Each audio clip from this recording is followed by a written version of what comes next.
intro.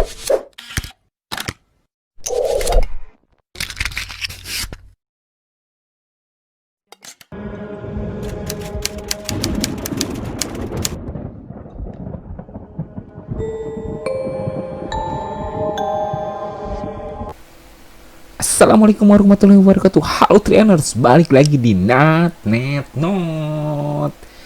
Dan kali ini kita akan membahas tentang cerita seram dari netizen. Nah, netizen ini kan banyak sekali cerita-cerita seram. Kemarin kan kita udah bahas yang namanya creepypasta ya. Ini kita bahas cerita seram yang kayaknya true story juga ini. True story. Jadi kita rangkum di beberapa artikel atau misalnya postingan-postingan dari akun Instagramnya Gerimis. Nah, kemarin kan Creepylet, sekarang Gerimis. Nah, dia memposting Gerimis ini memposting cerita-cerita atau pengalaman-pengalaman seram coy dari para netizen. Oke, langsung saja kita bacakan cerita-cerita seramnya. Oke.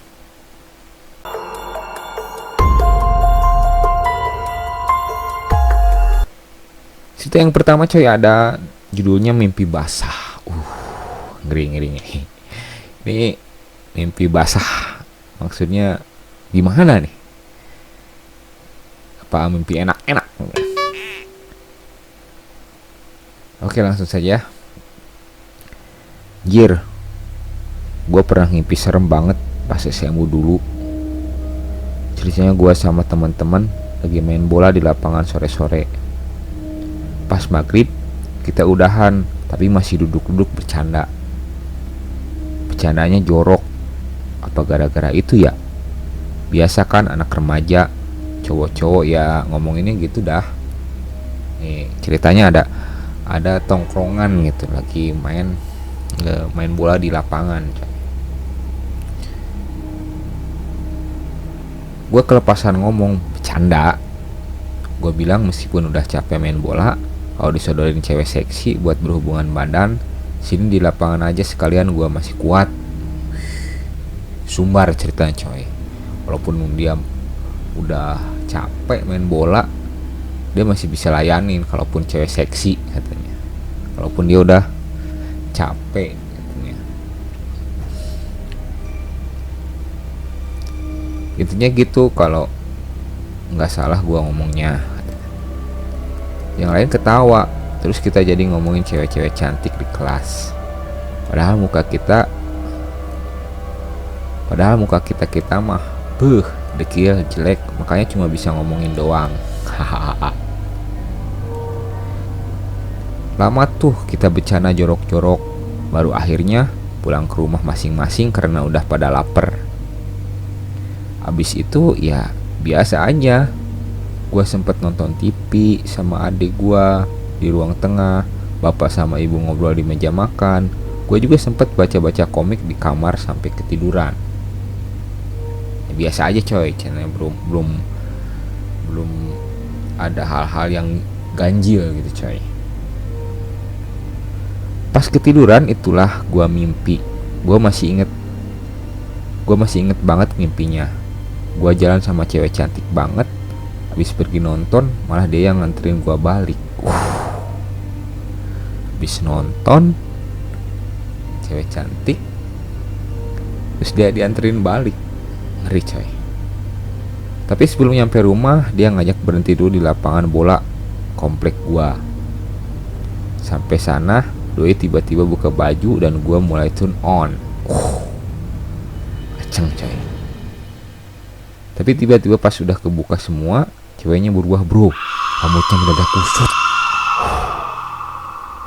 Merinding gue. Terus memanjang sampai nyentuh tanah. Badan juga tiba-tiba gede. Dan yang paling gue inget, buah dadanya tiba-tiba membesar. Bahkan memanjang sampai lutut coy. Di sini gue teriak dan pengen banget lari, tapi nggak bisa gerakin badan. Ini kan ceritanya masih mimpi ya. Jadi ketika momen ini gue akhirnya kayak setengah sadar gitu kebangun, tapi masih nggak bisa gerak dan jantung masih deg-degan banget, masih kriap-kriap setengah melek. Gue ngeliat di samping gue, di kasur kamar gue nih, ada dia lagi nindihin gue. Aduh, itu kacau banget rasanya. Gue di level takut banget yang sampai mau nangis tapi nggak bisa gerak. Bahkan kayaknya gue sampai pingsan sih, karena selain abis itu nggak inget lagi apakah dia pergi atau gimana. Pagi-paginya gue bangun, posisi gue di lantai bukan di kasur. Gue pas berdiri masih shock sih, masih mikirin gue habis ngalamin apa. Dan pas mikir, gue lihat ada noda basah di kasur. Gue cabut mandi. Aduh, ini basah coy. Ini gombel coy. Lebih basah coy.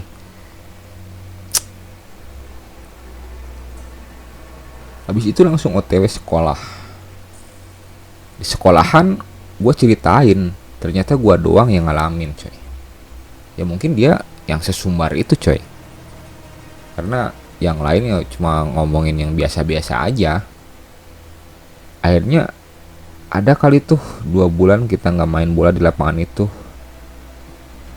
dan gue tiba-tiba jadi rajin sholat biar gak kenapa-napa. Dan untungnya emang gak ada apa-apa lagi sih, entah itu mimpi doang atau gimana. Yang jelas itu serem banget bagi gue, videografer. Jadi ya ceritanya sekelompok remaja gitu habis main bola. Nah, habis main bola biasalah istirahat dulu. Nah, habis istirahat gitu si anak-anak itu kan cowok semua ceritanya di situ. Terus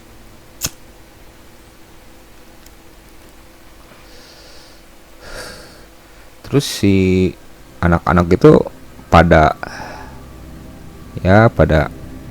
biasalah omongan anak-anak cowok, kalau nggak cewek ya main game biasa kayak gitulah.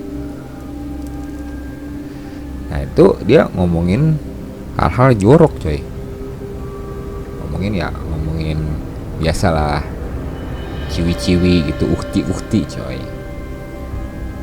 Sampai akhirnya ada salah satu orang yang pemeran utamanya itu, dia bilang walaupun lagi capek, kalau disodorin cewek seksi dia bisa lah gitu main gitu, maksudnya di situ. Dan akhirnya coy, buang mimpi parah. Dan itu sebenarnya hal-hal yang emang di luar nalar sih. Ya mungkin di satu sisi si orang itu yang ngomong si sumbar itu yang nggak tahu, namanya juga lagi pada bercanda kan, ternyata didengar gitu coy sama penghuni yang ada di lapangan tersebut, yang ceritain tetenya sampai ke lutut gitu, rambutnya kusut. Wah, ngeri coy, merinding gua.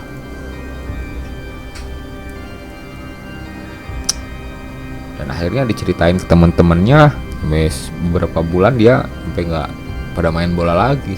Nah iyalah, trauma coy. ngeri sedep. Oke, kita lanjut lagi. Ini mungkin cerita yang kedua itu dari orang-orang kantoran coy. Kita biasalah cerita kantor. Gua bawa ini ceritanya lumayan unik sih, lumayan menegangkan juga, makanya gue di sini bawain sebagai hiburan buat semua yang hobi mendengarkan cerita-cerita mistis. Judulnya Aroma Mawar.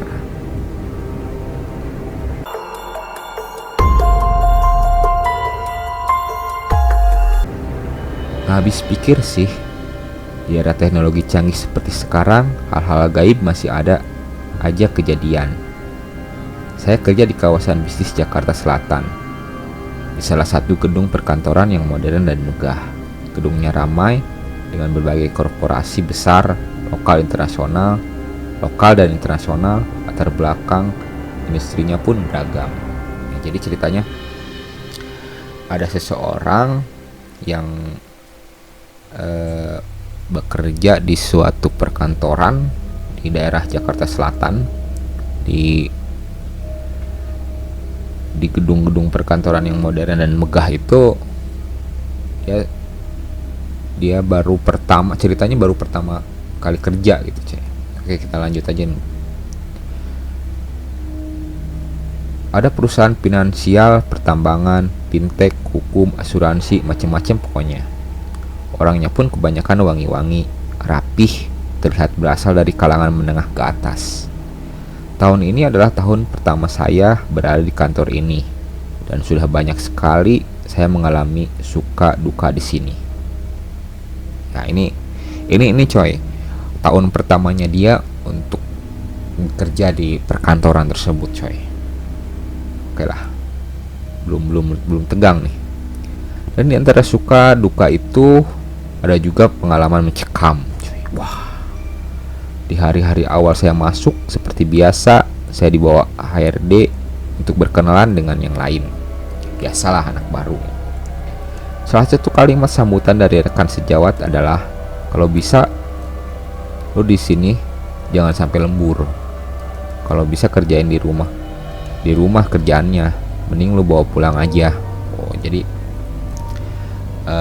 pas dia dikenalin sama HRD-nya, ya bawa keliling lah, biasa dikenalin sama rekan-rekan kerjanya.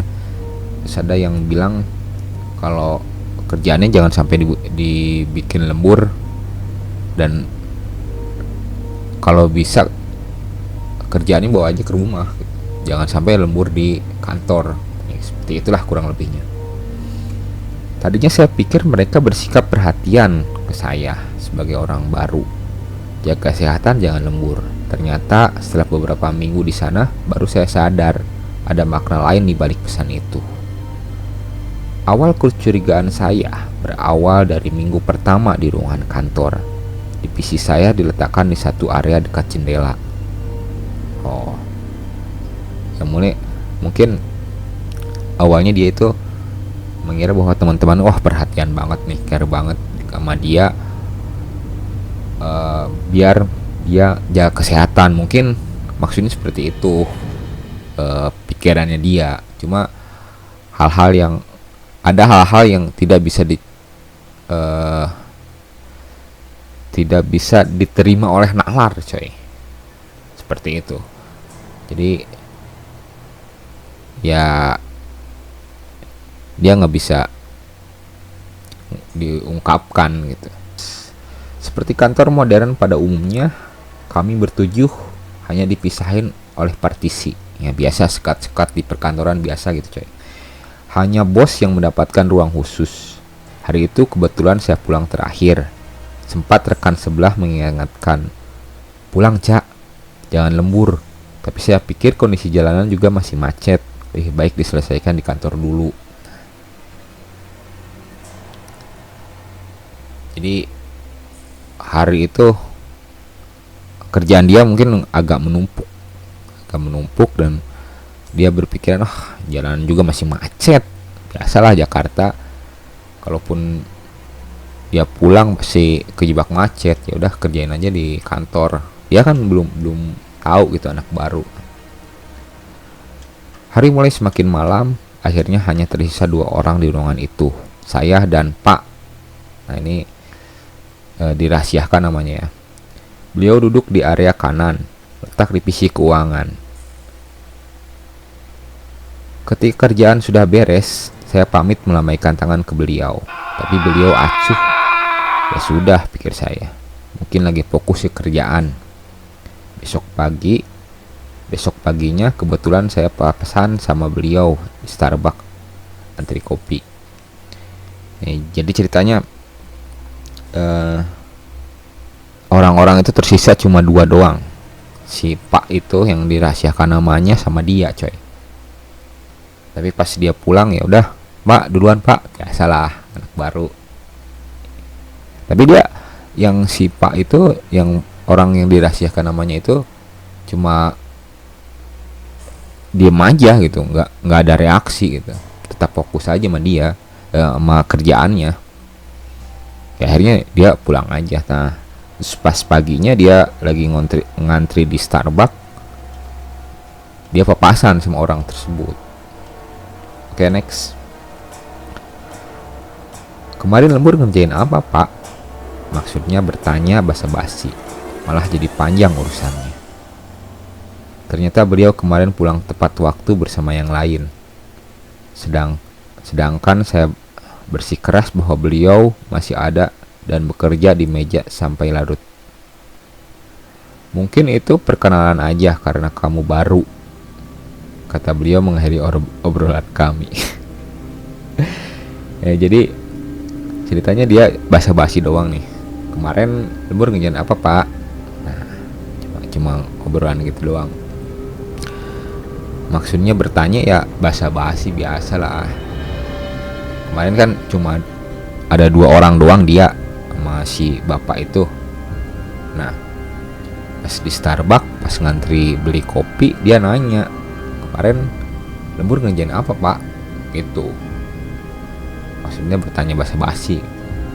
Tapi kata si bapak itu, lah saya pulang tepat waktu. Nah, terus dia bilang terakhirannya, ya mungkin itu perkenalan aja buat dia gitu, sebagai anak baru. Kocak perkenalannya coy. Oke, next. Tapi memang ada benarnya juga. Setelah itu jadi banyak kejadian. Pernah suatu malam tiba-tiba telepon saya meledak loudspeaker dan menelepon ke meja yang lain, padahal tangan saya di keyboard komputer. Selang beberapa menit gantian telepon saya berdering. Tapi ketika diangkat tidak ada nada suaranya. Tapi aneh, saya bilang halo dan bisa mendengar suara saya sendiri bergema. Ternyata teleponnya dari meja tidak jauh dari partisi saya, dan tentu saja tidak ada orang di situ.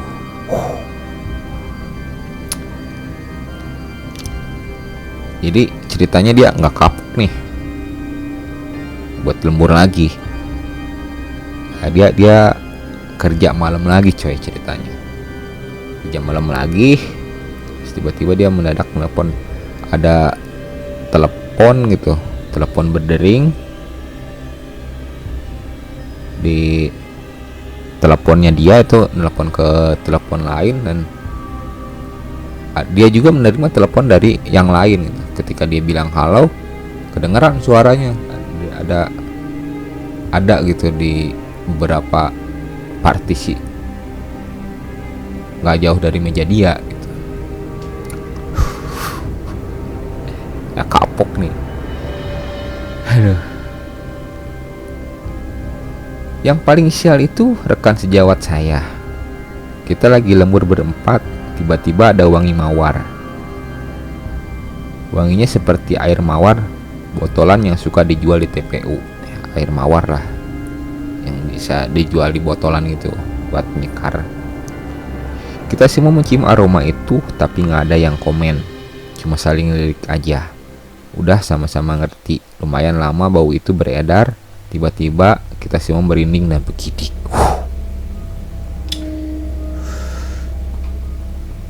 Jadi gini coy, ketika dia lembur tuh, ada lembur berempat ceritanya, lembur berempat, terus tiba-tiba mereka berempat itu nyium wangi gitu. Biasanya kan kalau begituan cuma seorang atau nggak 2 orang aja yang nyium itu. Ini berempat-empatnya nyium wangi tersebut. Nah, terus aroma itu nggak ada yang komen, cuma berempat itu cuma lirik doang, seolah-olah kode gitu. Oh ada nih.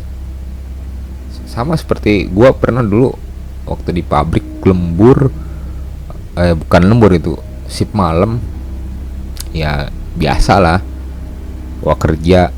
Di samping gua itu kayak ada bocah kecil gitu, badannya merah.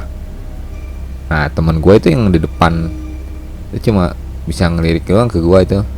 Dia juga nggak ngomong gitu, udah lihat. Terus dia kan bawa apa namanya, kayak buat staples gitu tapi pakai angin tuh, apa namanya lah, lupa gua. Itu dia tembak di situ, tembak si sosok itu, dan bilang ke gua, gua nanya ke dia, lo lihat bang? Lihat lah, makanya gua tembak barusan. Jadi sama ini, kayak kejadian kayak gini, cium wangi berempat-empat, cuma bisa larak lirik doang, masih kode doang. Ya udah pada saling tahu lah gitu, saling tahu kalau emang banyak kejadian di situ. Oke, next. Mbak, ini dirahasiain lagi namanya. Tiba-tiba berteriak sambil menunjuk ke arah mesin fotokopi. Tapi tentu saja kami semua nggak ada yang berani lihat ke situ. Nggak pakai lama, kita semua bubar buat pulang. Di lobi si Mbak kita tenangin dulu. Kita kasih air putih. Pas tenang, baru dia cerita ada wanita rambut panjang berbusana hitam lewat atau terbang dari arah mesin fotokopi menuju jendela, lalu loncat. Entah nanti kedepannya akan kejadian apa lagi. Jadi ceritanya itu si Mbak yang teriak gitu ngelihat ada sosok yang rambutnya kusut, rambutnya panjang gitu, rambutnya panjang, badannya hitam, loncat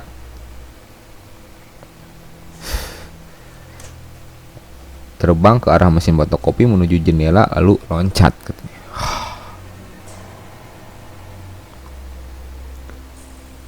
Ngeri-ngeri juga sih, ngeri ya. Kalau tempat kerjaan sih menurut gua pasti banyak kejadian-kejadian yang kayak gitu-gitu. Pengalaman teman gue juga nggak sedikit sih, mereka ada yang nemuin ketika mau berak, WC-nya itu kan kosong semua, nggak ada yang BAB itu. Malam itu dia masuk, temen gue itu tiba-tiba di sampingnya dia tuh ada suara air, ada suara air gemericik, terus kemudian kayak nuangin air, padahal dia itu inget kalau itu kosong semua. Ya mungkin awalnya sih dia tenang, teman gue itu tenang tadinya, tenang.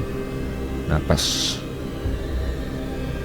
dia ingat tuh ini kosong, mungkin ada orang itu masuk ke situ. Ya kan kalau ada orang itu pasti ada langkah kaki, coy. Pasti ada langkah kaki. Nah, habis itu teman gue itu ya udahlah, cabok biasa keluar. Terus keluar, emang di sampingnya itu nggak ada orang sama sekali, coy. Dia lari, coy, langsung ke land pabrik gitu. Ngeri.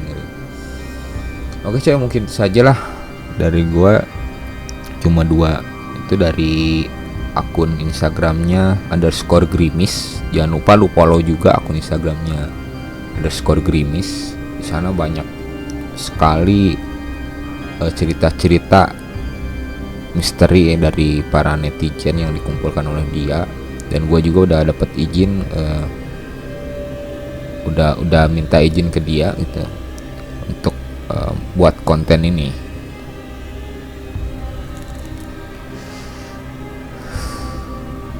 Ya kalau misalnya lo punya pengalaman tentang masalah beginian, tulis di kolom komentar, atau misalnya bisa di akun Instagramnya natmetnot. Lu DM gua, lu ceritain di situ, nanti gua bacain insya Allah. Oke, mungkin itu saja. Jangan lupa like, share, dan subscribe juga biar gua tetap semangat untuk buat konten-konten seperti ini lagi, yang lebih bagus lagi tentunya, yang lebih serem lagi coy. Oke, terima kasih telah menonton. Gua pamit. Assalamualaikum warahmatullahi wabarakatuh. Ciao.